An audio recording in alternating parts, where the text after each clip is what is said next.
ബീഹാറിൽ അധികാരമാറ്റത്തിന് പിന്നാലെ സ്പീക്കറെ നീക്കാൻ അവിശ്വാസ പ്രമേയവുമായി NDA സർക്കാർ. നിയമസഭാ സെക്രട്ടറിക്ക് MLA മാർ നോട്ടീസ് നൽകി. മുൻ മുഖ്യമന്ത്രി ജിതൻ റാം മാഞ്ചിയെ ഇന്ത്യ മുന്നണിയിലെത്തിക്കാൻ RJDയും കോൺഗ്രസും ശ്രമം തുടങ്ങി. രാഹുൽ ഗാന്ധിയുടെ ന്യായയാത്ര ബീഹാറിൽ പര്യടനം തുടങ്ങി. ബീഹാറിൽ അധികാരം തിരിച്ചുപിടിച്ചതിന് പിന്നാലെ നിയമസഭാ സ്പീക്കറെ നീക്കാൻ NDA നീക്കം ആരംഭിച്ചു. RJD നേതാവ് അവാദ് ബിഹാരി ചൗധരിക്കെതിരെയാണ് നീക്കം. നിലവിലെ സാഹചര്യത്തിൽ 128 MLA മാരുടെ പിന്തുണയുള്ള സർക്കാരിന് അനായാസം സ്പീക്കറെ നീക്കാൻ സാധിക്കും. മുഖ്യമന്ത്രി നിതീഷ് കുമാറിന്റെ അധ്യക്ഷതയിൽ ആദ്യ മന്ത്രിസഭാ യോഗം ബീഹാറിൽ ചേർന്നു. RJDയും കോൺഗ്രസും ഇടതു പാർട്ടികളും അടങ്ങുന്ന പ്രതിപക്ഷം നീക്കങ്ങൾ തുടരുകയാണ്. മുൻ മുഖ്യമന്ത്രി ജിതൻ റാം മാഞ്ചിയുടെ പാർട്ടി ഹിന്ദുസ്ഥാനി അവാം മോർച്ചയെ ഇന്ത്യ മുന്നണിയിൽ എത്തിക്കാനാണ് നീക്കം. മുഖ്യമന്ത്രി സ്ഥാനം ജിതൻ റാം മാഞ്ചിക്ക് സഖ്യം ഓഫർ ചെയ്തു. നിലവിൽ NDAയുടെ ഭാഗമാണ് HAM.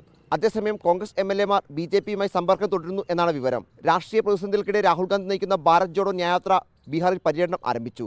കിഷൻഗഞ്ചിൽ എത്തിയ യാത്രയെ നേതാക്കൾ സ്വീകരിച്ചു. പൊതുസമ്മേളനത്തിൽ നിതീഷ് കുമാറിനെ വിമർശിക്കാതെ BJPയെയും RSSനെയും രാഹുൽ ഗാന്ധി കടന്നാക്രമിച്ചു. ഇന്ത്യ സഖ്യത്തിലെ മറ്റു പാർട്ടികളെ യാത്രയിൽ അണിനിരത്തി ശക്തി കാണിക്കാനാണ് കോൺഗ്രസ് നീക്കം. റിപ്പോർട്ടർ, ദില്ലി.